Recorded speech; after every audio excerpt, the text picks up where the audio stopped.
Welcome to Fabulous Fuckery. I'm your host, Baroness Bree. Fabulous Fuckery is your sophisticated destination for discussion on wellness, dating, family, and blurred life. Come with me while we discuss emerging fabulously in spite of life's fuckery. Hello, everyone. I'm your girl, Baroness Bree. Welcome you to today's episode of Fabulous Fuckery. I'm here today with Elle VanDyne, the Creatrix and founder of CollabCreate DC. Thank you so much for coming. Thanks for having me. I'm super excited. Elle is doing amazing things in the DC area. She's working with small businesses to help us find each other, collaborate, do some great work, make some business, make some money. She has a lot of interest in home, like cooking, DIY. You're like a hodgepodge of all kinds of cool stuff. Yeah. And you're a recent departing from corporate world, going into entrepreneurship. Recent. It's about to be 3 years, and I'm like, where did that time go? Did it go fast for you? It did. Okay. I mean, when I was in it, it was going real slow. But now, nobody like prepares you mentally for that adjustment from like leaving corporate life and realizing like how much of the shit that you hate is like your own shit. And now you have to deal with it instead of like having a job to blame it on. So it's a lot of unpacking. Now, how long were you corporate? I mean, off and on. I changed careers from government contracting to residential construction. Ooh, okay. A while back. So I was in like corporate residential construction, but before that I was in like that government contracting world. Mm-hmm. So all in all, like about 15 years of that total. When did you know it was okay to make the leap to entrepreneurship?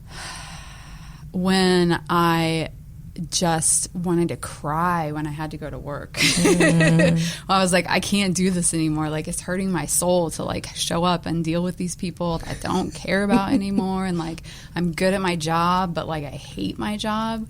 It's not a compatible, like I couldn't do it anymore. You're speaking to me. Well, because you're at this job, and as Americans, we've been told that our jobs are to work this 9 to 5, go home, pet your dog, kick your kid, or the other way around, and then save your thrift savings plan and your 401k until you can retire. But now we're all starting to break the mold and realize, oh, yes, I can work this 9 to 5 job, but my real passion is my side hustle. How do you get from side hustle to real life? Yep. So, are there steps that you took to realize? My side hustle then was different than what, ended up. Like, CollabCreate was a relatively late in the process thing, because I think I really had to, like, spend some time figuring out, like, what I actually wanted to do instead of just assuming that it would be the, like, hobby kind of passion that I had, which I've realized, like, for now, that's what the DIY and the home and the cooking, like, I love doing all of that stuff and, like, sharing it with people, but, like, I was trying to do that and CollabCreate for a while, and, like, I had to pick one because I only have so much bandwidth. And see, that's my struggle as well. You're sitting there, you're like, I like this, and this is pretty cool, and people like when I do this, but this doesn't make me money. This doesn't. So, we have to be able to say, this is a passion, this is the business. Yeah. So you're finding that CollabCreate DC is... For right now, like, that's my focus. That's your focus. That's my focus. Until we make until I get to the point, hopefully everybody wants to get to, right, where, like, things are kind of running themselves and you have a good team, and then you can, like, focus on more of your passion projects, and maybe those are going to change, and I'm sure they will, like, by the time that happens. Like, my interests might be elsewhere, but yeah, like, I could make money doing, like, home and design and DIY stuff, but man, it drives me crazy to be on that Instagram with, like, all the home design people. I'm like, I can't keep up with y'all, and it wasn't feeding my soul, and, like, I really wanted to, like, connect with people and be connecting people. And as I got more involved with, like, the creative scene in DC over the past few years, like, that's where the idea for CollabCreate came from, because I just kept meeting all these amazing people who needed to know each other, and there's not a structure in place for that right now. Well, I appreciate you, because just following your Instagram, and her Instagram is at CollabCreateDC, and it is one of the cleanest looking, just from the design standpoint. Thank you.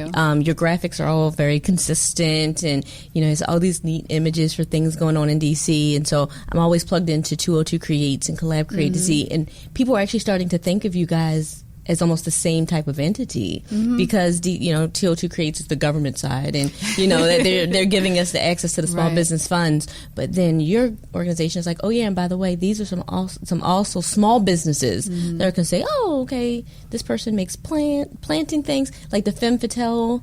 It's amazing. Yeah, we've been featuring them. We're like wrapping up those features this week, which will be over by the time this airs probably, but they are extending their pop-up through the end of July. So people should definitely check that out. I mean, I feature them a lot because I love them so much. Like everybody's amazing in their own right, and it's just really nice to find like local, women-made products and art and cool things that we can all use instead of clicking on the Amazon cart. Like, why just click over to Femme Fatale for a minute and check them out. And also see people in person, because the internet has removed that personality behind who created your jewelry. Yeah. So it's really neat to be able to say, oh, let me see what they recommend on their Instagram. And, ooh, there's a story behind it. There's a mother who's feeding her children based on her jewelry. Yeah. There's a person paying for her parents. I think that someone was paying for their cancer treatments or things of that nature through the arts and crafts that they're creating at these workshops and pop-ups. And I'm like, okay, we can support that. Exactly. Versus it being made overseas with a person I don't know. There's a person and it's connected to a face. And that's what we're talking about, like for Small Business Week. When you buy from a small business, you're helping a family pay for summer camp or, a bill. So, no, I'm really grateful for what you're doing in the area. Thank you. Yeah, that's exactly what we want to do, is just like show the stories of the people behind all these great local businesses. And it's crazy because it's just like every day I wake up and I find like new people. I'm like just this endless source. And I really focus on DC, but, I've expanded some to like Maryland and Virginia, but like that's a whole nother like additional like bounty of these amazing creators and people. So I'm so excited to just be meeting people and featuring them. And we're going to change up the way we do features next month and like start kind of spreading it out a little more. And so I'm excited to like, we're going to feature our first guy. Like I haven't done that yet. What? I know. I've been like 6 months now and haven't really had it. It's just also naturally been a kind of women-centered thing. And good for him for saying, hey, I got information, let me submit this to you. Yeah.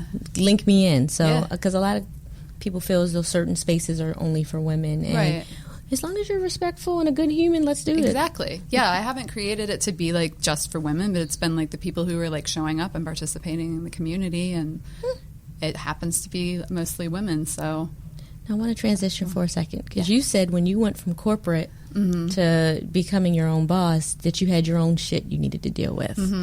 What did you find for working for yourself with yourself every day? And I know you have some cats, but you can't get you have your employees are now on the cats during the day. But what did you learn about yourself in this transition that really stood out as something that we needed to work on? I mostly learned that my beliefs about what I could do and what I should be doing with my life were so largely informed by other people, my parents and my family and like my culture. Like I grew up in the Midwest in like a really conservative Christian environment, and like even though I really left that as a teen, those stories stick with you, right? I needed some reprogramming of like not just that, but like all of the little things that you pick up along the way through your 20s and 30s, and then you're like, oh, like, this is everybody else's shit. This is not really my shit. Yep. So it was like letting go of a lot of that, and getting rid of a lot of relationships. Like I know a lot of people talk about this, but I experienced that relationship purge where all of a sudden you're just like, they gotta go and they gotta go, and like it's nothing like you don't mean any malice or like ill will towards them, but you just realize you don't have the energy in your life for that kind of energy because you want to create all these other things. Yes, ma'am. So no, I understand. Now the whole relationship purging, because people show up in different phases of your life, and that has a emotional attachment to whatever that moment was. How hard has it been for you to say, ooh, girl, you gotta go? I mean, the first big one was really hard. I was someone who was really, really close to me, and and it's been a process, but I think just showing up for yourself every day and trusting my intuition, like knowing that like looking back, I knew this all along about this person, right? Like, I just never trusted myself to act on it and be like, maybe I should put my energy elsewhere. So the benefit of all of that is, though, that like now I can identify the kinds of energy I don't want around ahead of time, like before we start going down the rabbit hole of friendship, working together, whatever, by just trusting your intuition and cutting that off when you need to. I read in a book, and I need to remember what book it was. I'm going to have to figure it out. When your phone rings and that person's name or picture pops up, how does it make you feel? Yeah. And I've looked at, sometimes I'm looking at my phone and I'm like, oh, I don't feel like fuck that. Like, I don't want to talk to that person today. Our bodies know how a person reacts to us, and it's crazy. So when you just talked about that really hits home for me, because I'm really doing the purge. How do you, okay, person, thank you for the space that you have honored in me. Thank you for the growth you've allowed me. I'll see you at, see you later. See you, holla. Some people you just have to let go altogether because they don't want to respect that the space is no longer available for them in your lives. And that's the hardest kind of purge, of this person that keeps popping up and you're like, I blocked you. You created a new account. You have a new phone number. Like, no, don't do this. And so, good for you. And I hope more people find space to say, I love you from afar. It's getting out of your comfort zone and out of your patterns. I miss a lot of things about the people that aren't really like, in my circle anymore. And not all of them have been like a friend breakup. A lot of it has just been like people just kind of flow out of my orbit because I've got all of these other things that I'm attracting now too. And so, it's been really nice to get more involved in the creative community and meet all of these people, that are doing the same thing that I'm doing. Like, they're going through this process of being an entrepreneur and being a creative and like figuring out how to make all this mess work. Yeah. And those are the kind of people that I need to be around right now. You're absolutely right, because you have to be around people who have either gone the path that you're currently going down, because a lot of people, like you're saying, your beliefs from your family and growing up, they're scared for you sometimes, and they don't know how to say, I'm excited for you, or, and so I'm talking to people about, I'm starting this thing, and they're like, why? What are you doing? And I said, I didn't say I quit my job. I just said that I started a podcast or that I'm writing. And they're like, what do you mean you're doing something different? And they're scared for you. And so I recognize the fear, but F it, we got to do it anyway. Yep. And so I'm just so excited, and I'm grateful to hear someone that has that level of clarity that says, I'm doing it. This is how we need to do it. Yeah. I have another question for you regarding self-care and what do you do? What is Elle time? How do you take care of yourself in midst of always going, always posting? Well, like today I got a pedicure because that is my monthly must do. It's my first open-toed shoes day today. I'm sporting my new pedicure. Yay. I mean, I think just finding little things like that, whatever makes you happy, and making time to do those. Because if I just say I'm going to get a pedicure, but then I don't put it on the calendar, it's not going to happen. I also really gotten into meditation in the last...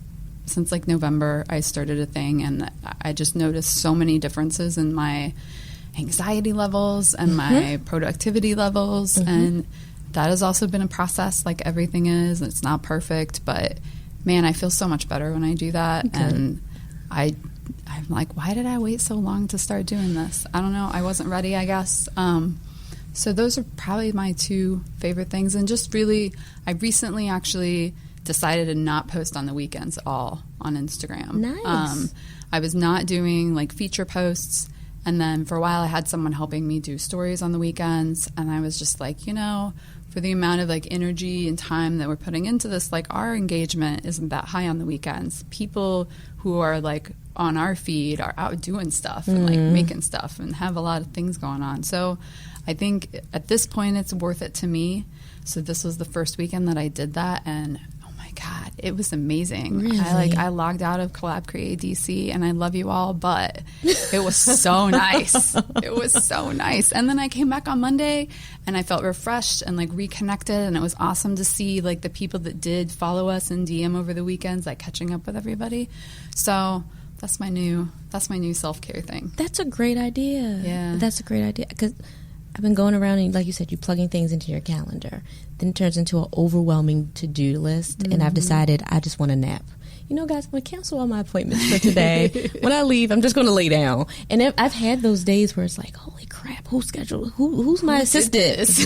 I need an assistant. So I'm going to have to like go online and find a virtual assistant to stop me from doing this to myself. Yeah, I do have to fire myself because I want to do everything for everyone and I can't.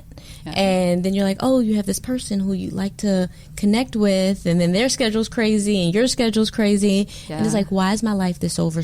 And I have 2 kids, so you know, they have part, and you have an 11-year-old, so you get it. So they take up quite a bit of time, and then you're like, oh yeah, and on top of that, I run a business. I'm doing a thing, and it's like, how do I make my widgets if I'm always out on the road? So, you know, scheduling that time, I have time to write, time to do scheduling, block of time to respond to emails. Yes. It's like, when did you become this person? And people are like, hey, you know, what are we doing this weekend? And I'm like, I'm actually booked through July.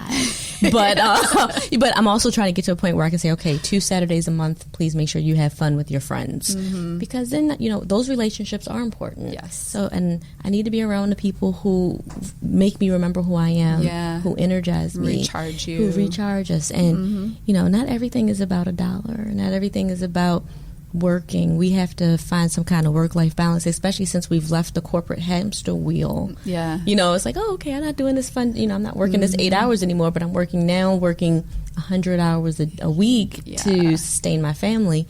We have to figure out what that happy medium is of selling our souls and being happy. Yeah. And sometimes that means like cutting yourself some slack and being like, I cannot do all of this, but I can do these things today.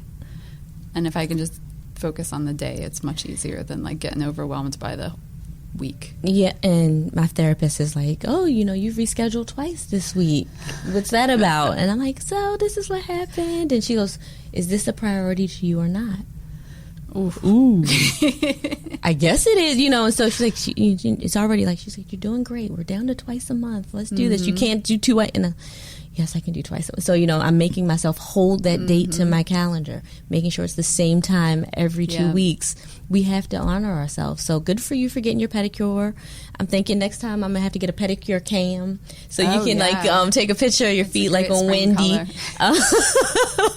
But also, you know, in your spare time, I know you do a lot of gardening, a lot of DIY. For a person who can't keep plants alive, what do you recognize? What can you tell me or recommend for me that I can put into my space that's green and in not your kill house? it? You need to get a snake plant. Those mother-in-law tongs. They're those tall I've ones. killed those. Girl. Well then, I have a cactus. Pothos. Okay, it's still alive, but I need something that is pretty. Yeah, I like pothos. You know, those like heart-shaped, they're really viney.